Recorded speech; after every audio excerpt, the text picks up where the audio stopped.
Bonjour et bienvenue sur What the Fun Experience. Dans ce podcast, nous nous interrogeons sur les différents liens entre sport et culture et comment les clubs et équipes créent leurs liens avec leurs fans. Dans cet épisode, je rencontre Terry Ehosh, responsable marketing et commercial dans l'équipe de cyclisme Arkea B&B Hotel.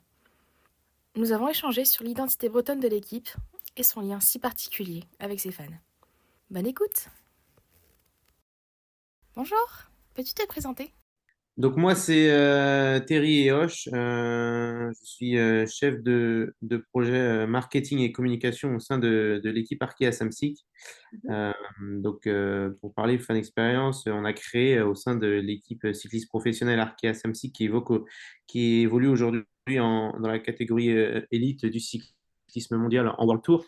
On a créé le fan club en 2019 maintenant. En fait, c'est toute notre communauté de supporters qui peut se faire dans le cyclisme, qui se fait beaucoup. Et donc moi, j'ai à charge toute cette partie de fan club qu'on appelle avec le K du club. C'est pas une faute d'orthographe, mais c'est vraiment club en breton. Donc, on réunit tous nos supporters qui sont majoritairement aussi bretons.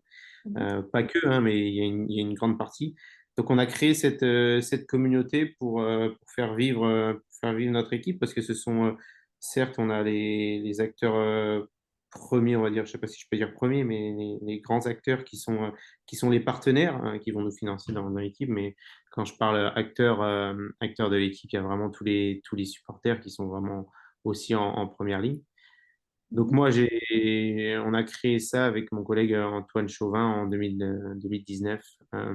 Et aujourd'hui, on essaye de le faire vivre dans le milieu du cyclisme national, donc français et aussi à l'international au travers toutes nos courses.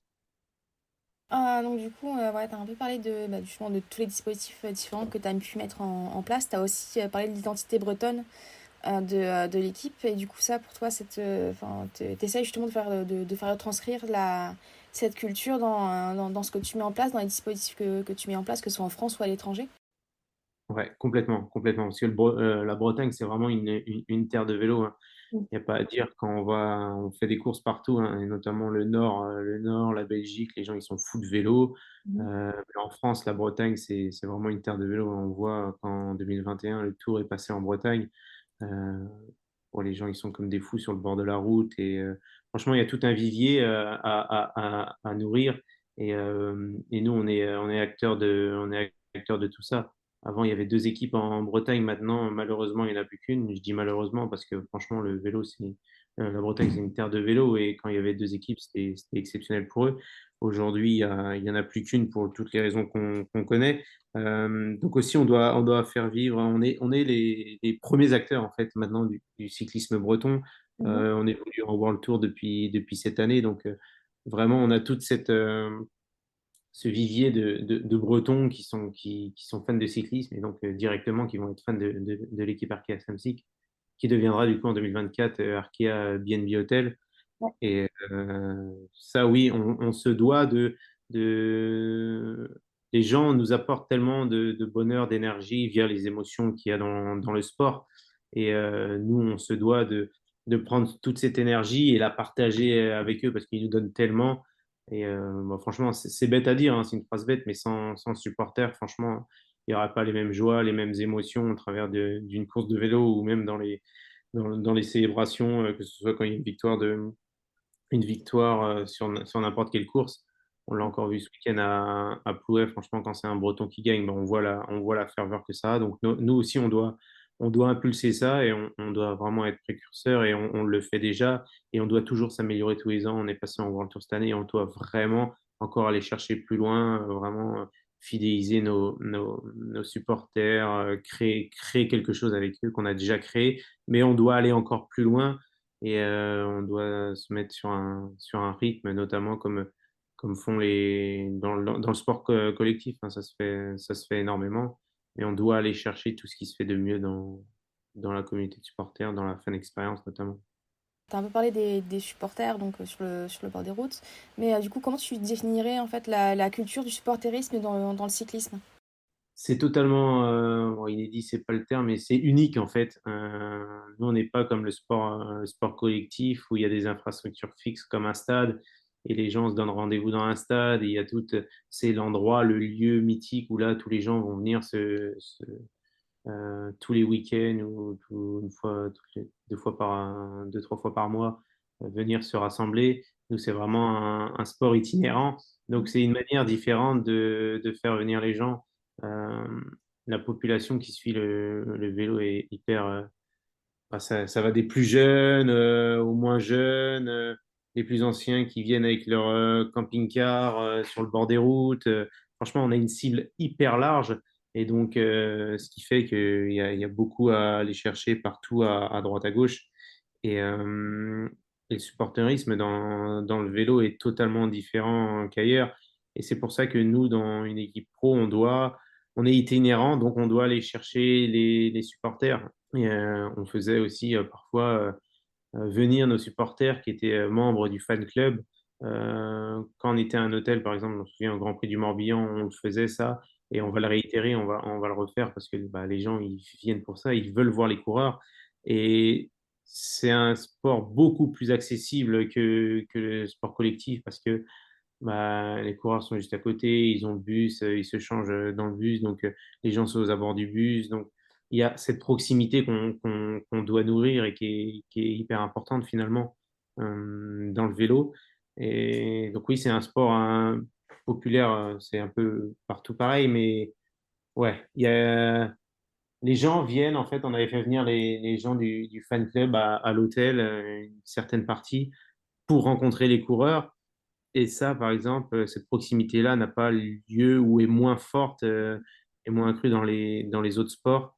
Et on avait fait venir toutes ces personnes à l'hôtel pour rencontrer les coureurs. Et, bon, on n'avait pas fait venir tout le monde, mais une partie qui s'inscrivait et de pouvoir avoir cette proximité avec les coureurs lorsqu'ils allaient manger à l'hôtel, des choses comme ça, pour une demi-heure, une heure, rencontre, partage, convivialité. Et franchement, ça, c'est le sport, on va dire, le plus accessible, je pense, et il faut nourrir ça. Nous, on doit vraiment être précurseur. Ça se fait déjà, mais il faut l'être encore plus parce que les gens, comme je disais tout à l'heure, ils donnent énormément. Donc, ouais, le supportering dans le cyclisme, c'est vraiment une relation de proximité. Il faut toujours nourrir ça. C'est une chance. On n'a pas cette, comme je disais avec le sport pro, on n'a pas ces valeurs ou même ces moyens d'avoir des infrastructures fixes. Donc, pour réunir les gens, c'est un peu plus compliqué. Donc, quand ils sont sur place, la proximité est différente. Donc, il faut leur apporter ça. Il faut nourrir ça vraiment, vraiment sur chaque course.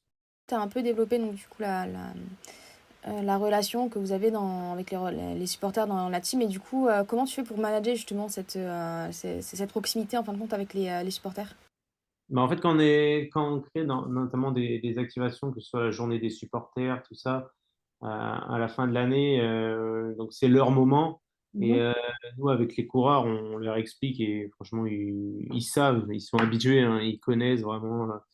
On dit que c'est vraiment la journée des supporters et dans le vélo, ils sont vraiment. Je connais pas, je travaillais un peu dans le foot, mais j'avais pas cette proximité avec les joueurs. Et dans le vélo, avec les coureurs, ils savent, ils rechignent jamais. Quand on organise des journées supporters, quand on les fait venir à l'hôtel, ils sont contents parce que ça leur permet de voir les gens. Et ils sont habitués parce qu'à la sortie du bus, les gens sont là, il y a beaucoup de monde. Donc franchement, à ce niveau-là, pour manager, c'est pas compliqué dans le sens où les supporters sont là, sont présents, ils sont déjà sur place, donc c'est cool d'être avec eux et de manager, on va dire, sur la partie coureur, les faire venir et tout ça, etc. Les coureurs, ils rechignent jamais et franchement, ils sont contents. Au contraire, quand ils voient tous les gens, tous les jeunes, tous les anciens qui sont là, c'est pas compliqué à manager dans le sens où les coureurs ont l'habitude et ils savent vraiment faire. Ce sont vraiment des grands pros, quoi.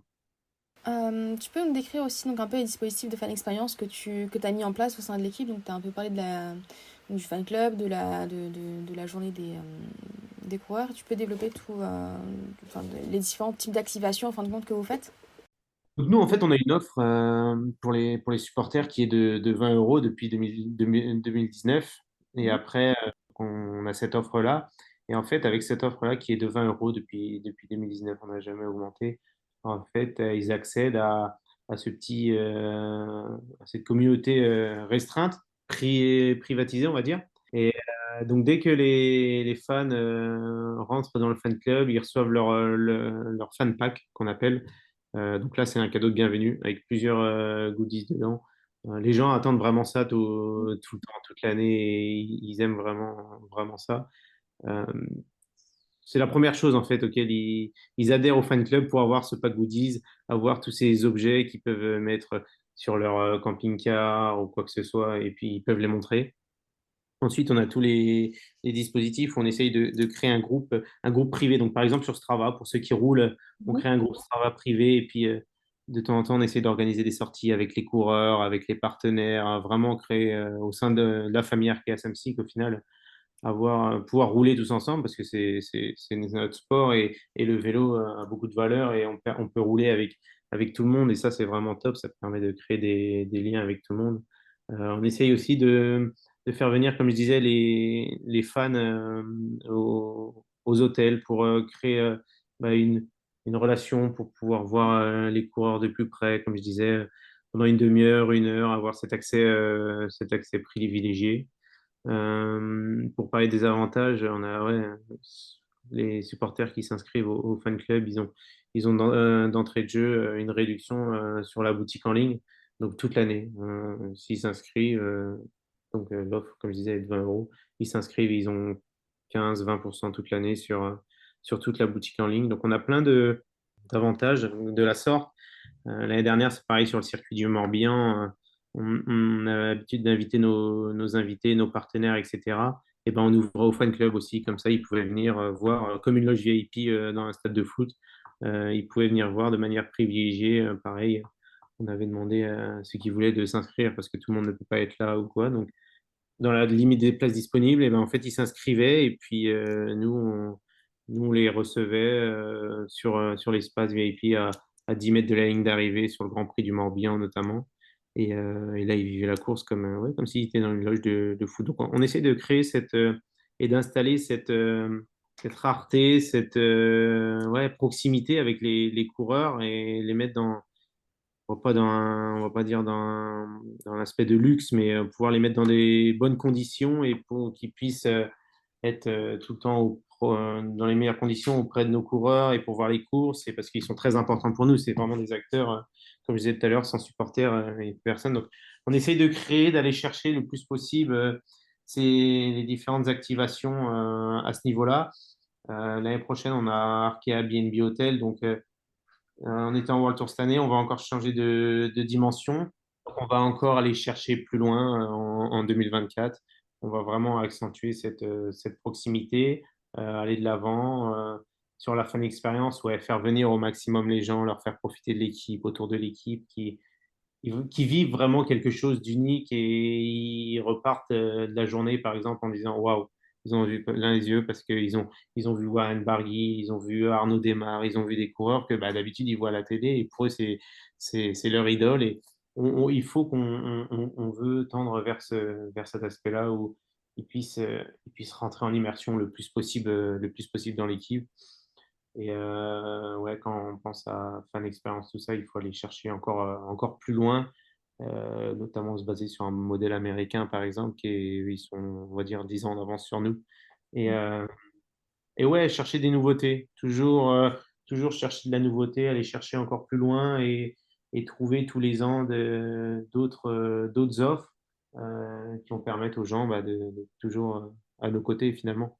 Ok, ouais, donc du coup là, tu as beaucoup parlé des dispositions, on va dire, physiques de fan expérience. Mais du côté digital, par exemple, bah, quand vous avez beaucoup de fans bretons, quand vous êtes par exemple à l'étranger ou autre, vous faites comment en fin de compte pour continuer à avoir ce contact? Euh, Honnêtement, à l'étranger, ici, on a beaucoup de Belges, mais on n'a pas énormément d'activation encore à l'étranger parce que ça demande des coûts supplémentaires, des moyens en plus, soit humains, financiers, matériels également. Donc, on n'est pas encore impliqué dans ces moments-là. On veut aller sur des épreuves comme Roubaix, comme le Tour des Flandres, qui sont des classiques mythiques. on veut faire en sorte d'aller emmener nos partenaires financiers et puis nos supporters sur les courses. Donc ça, c'est un programme qui va être prévu en 2024. On va vraiment aller essayer de chercher là-dessus. Sur le distanciel, c'est vraiment créer des groupes Facebook privés où les membres du fan club sont présents toute l'année. Donc on a nos réseaux sociaux des équipes, mais vraiment créer ce groupe privé qui va permettre entre personnes d'échanger, d'avoir les nouvelles privées. On va leur donner les infos en exclusivité, que ce soit les recrues, que ce soit ce qui va se passer dans l'équipe. Vraiment créer cette affinité-là au travers d'un groupe WhatsApp, par exemple. C'est vraiment des activations vers lesquelles on va les chercher en 2024 et qu'on va vouloir accentuer. Donc toujours en fait dans ce côté très proximité avec les fans en fin de compte. Ouais, toujours très important. Franchement, comme je disais tout à l'heure, ils nous font vivre à un niveau différent de nos partenaires financiers. Mais comme je disais, que ce soit dans n'importe quel sport, les émotions qui sont transmises via un stade de... Exemple, hein, si on met un stade de foot vide, comme on l'a connu pendant le Covid, ça n'a aucune émotion. Quand on rajoute les gens, franchement, les émotions du sport, elles sont tellement exceptionnelles. Il n'y a aucune limite. Et quand je vois, par exemple, un Valentin Madois, c'est hier qui gagne sur la Bretagne classique à Plouay et que toutes les tribunes à côté se lèvent, bah, ça fait plaisir et ça voit un peu, ouais, on essaye de tendre vers ça, le cyclisme, vers les infrastructures fixes, vers les stades où il y a énormément de monde et le supporterisme, ouais, c'est vraiment une proximité qu'il faut toujours nourrir parce que bah, sans ces personnes-là, honnêtement, le cyclisme ne vit plus. Hein, c'est pas des mots en l'air ou des phrases bateau, mais c'est clair et net que le vélo sans personne autour, bah, c'est largement moins drôle et pour parler vulgairement, on se fait chier et plus personne. Donc heureusement qu'ils sont là et c'est pour ça qu'on essaye d'accentuer et de nourrir tout ça pour vraiment qu'ils soient à côté de nous, quoi. Et donc, du coup, tu as dit aussi tout à l'heure que pour l'année prochaine, vous allez essayer de développer un peu plus d'activation, par exemple en Belgique. Et donc, du coup, comment tu comptes t'adapter en fin de compte à la culture de ce type de pays en fin de compte? Parce qu'on n'a pas tous la même manière de consommer du sport. Donc, est-ce que justement tu prévois des choses différentes ou tu restes un peu sur la même stratégique avec les supporters bretons? Ouais, honnêtement, les supporters belges, ils sont encore plus fous. Ils n'ont pas de limite. Donc, je pense qu'inculquer ces valeurs, enfin, même, il n'y a même pas besoin de les inculquer, mais les gens qui sont fans de vélo, on leur dit qu'on va voir, par exemple, un Tour des Flandres ou Paris-Roubaix. Paris-Roubaix, c'est en France, mais une Mhm. course belge, franchement, une course en Belgique, sans dénigrer pas du tout les courses qu'il y a en France, mais ils sont fous de vélo là-bas. Ils sont vraiment, c'est même pas fous de vélo, ils sont tarés de vélo. Et franchement, avoir ce modèle en France, ça pourrait être extraordinaire. Et de toute façon, tous les gens, je pense, qui sont fans de vélo, les plus fervents supporters, quand ils savent vraiment, eux, qu'en Belgique, bah, les gens sont encore plus fous parce qu'ils sont sur le bord de les routes. Il faut savoir aussi qu'en Belgique, la Belgique, bah, aussi, nous, on a cette ferveur en Bretagne et en France, mais en Belgique, c'est un plus petit pays. Et quand il y a une course en Belgique, en fait, je sais pas si on se rend compte, mais en Belgique, il y a une course tous les jours, tous les 2 jours, tous les 3 jours, que ce soit toute l'année sur la route, en cyclocross, l'hiver. Il y a vraiment tout le temps du vélo, donc les gens vivent le vélo. C'est limite le sport numéro un là-bas. Parce que quand il y a une course de vélo, bah, c'est à côté de chez les gens, parce que voilà, la Belgique, c'est aussi petit et ça va passer partout. Ils vont voir du vélo tout le temps, donc ils vont être habitués au vélo. Donc ouais, aller voir une classique belge avec les supporters, ça pourrait être exceptionnel en sachant qu'on va courir là-bas. Franchement, ouais, c'est les plus belles courses qui puissent exister en termes de classique. Donc je pense que ouais, c'est cool. Le modèle belge, quand on le regarde à la télé, ouais, que ce soit en hiver, en cyclocross, etc., c'est les pays, je vais dire du Nord, même si Belgique, oui, c'est dans le Nord, mais je pense que les Pays-Bas, tout ça, c'est vraiment. Ils sont mordus de vélo. Ils vivent vélo, c'est différent de nous. C'est une culture différente. Quand on voit aux Pays-Bas le nombre de vélos qu'il y a, ne serait-ce que dans la rue. C'est quand même, même en Belgique, c'est quand même une culture différente là-dessus. Donc, ouais, c'est un modèle qu'on doit apporter en France et je pense que qu'on doit avoir cette culture vélo encore plus. Et on tend vers ça de toute manière, même sur un plan écologique, etc. Donc ouais, je pense il faut aller vers ça. Il y a beaucoup de courses dans le calendrier et donc il y a parfois aussi certaines qui se chevauchent suivant les différents types de catégories. Donc, du coup, comment tu t'organises au niveau justement de la fan expérience pour que les gens puissent continuer à suivre, qu'ils soient des mordus de vélo des novices. Ouais, de manière générale, nos courses en Bretagne, on en fait notre priorité, évidemment. Donc les courses se chevauchent, le calendrier, les gens sont habitués finalement, même nous. Quand il y a une course en Bretagne, j'ai envie de dire, elle prend le lead, elle prend le pas sur toutes les courses. Bon, il n'y a jamais le Tour de France en face d'une super course en Bretagne, mais ouais. En général, quand il y a le Tour de France, il n'y a pas d'autres courses à côté. Quand il y a le Tour d'Italie, ici, mais les gens sont vraiment fixés aussi, course française, on privilégie les courses françaises. Euh, Quand ils se déplacent, les gens apprennent à une communauté exclusivement, ouais, exclusivement à 97% des Français dans notre communauté de fans. Mhm. Moi, je parle fan club parce qu'il y a des fans de partout, mais qui sont inscrits dans la communauté privée du fan club. Ouais, Mhm. c'est essentiellement à 97% ouais, des Français, 50% des Bretons, voire 60. Donc, ouais, je dis 60 parce que c'est la majorité quand même. Donc, franchement, quand il y a une course en Bretagne, ouais, on axe dessus. Même les gens, ils sont présents autour du bus. Et ouais, le choix est vite fait. Il n'y a pas besoin de s'imbriquer dans le calendrier. Et encore, ils sont en train de tendre vers les instances, vers un regroupement des courses en Bretagne, des choses comme ça, pour justement adapter déjà les déplacements des équipes pour qu'il y ait des plus gros plateaux, des plus grands coureurs qui viennent. Ils viennent pas que pour une course, ils viendraient pour plusieurs courses. Donc les calendriers sont en train d'être modifiés, je crois, par les instances. Et ce qui rendrait aussi plus facile la tâche chez les supporters et dans la ferveur que peuvent apporter les courses bretonnes. Et donc, c'est pour ça qu'il n'y a pas le souci on n'a pas encore ce souci de calendrier à ce niveau-là. Ok. Donc du coup, pour pouvoir conclure l'épisode, du coup, j'aimerais bien te demander comment en fait tu vois le futur de la fin expérience dans le cyclisme, que ce soit dans ton équipe ou même dans le cyclisme en général avec le Tour, la Volta ou même les plus petites courses. Ouais, le vélo, franchement, c'est un sport bah, vraiment populaire et tous les gens font du vélo. Donc il y a toujours, franchement, je pense, pour parler vraiment fin d'expérience, on doit s'imbriquer sur le modèle américain, enfin s'imbriquer. Ils ont beaucoup d'avance à ce niveau-là sur nous et ils font vivre le sport aux gens d'une manière vraiment privilégiée. Ils trouvent toujours des nouvelles technologies, des nouvelles expériences, des nouveaux modes. Et il faut vraiment qu'on s'appuie là-dessus. Il faut tendre vers ça. Il faut créer cette relation de proximité encore plus chaque jour. Et ouais, le modèle américain, c'est vraiment quelque chose de. Quand je vois dans le baseball, quand je vois dans le basket, tout ce qu'ils font, des choses. Après, c'est peut-être plus facile dans le sens où on en revient aux infrastructures fixes, mais on doit quand même s'appuyer là-dessus. Et ouais, on doit toujours se divertir, toujours aller de l'avant. Et le cyclisme, de toute façon, dans le vélo, je trouve qu'il y a de plus en plus de supporters. Ça a vraiment augmenté depuis différentes années.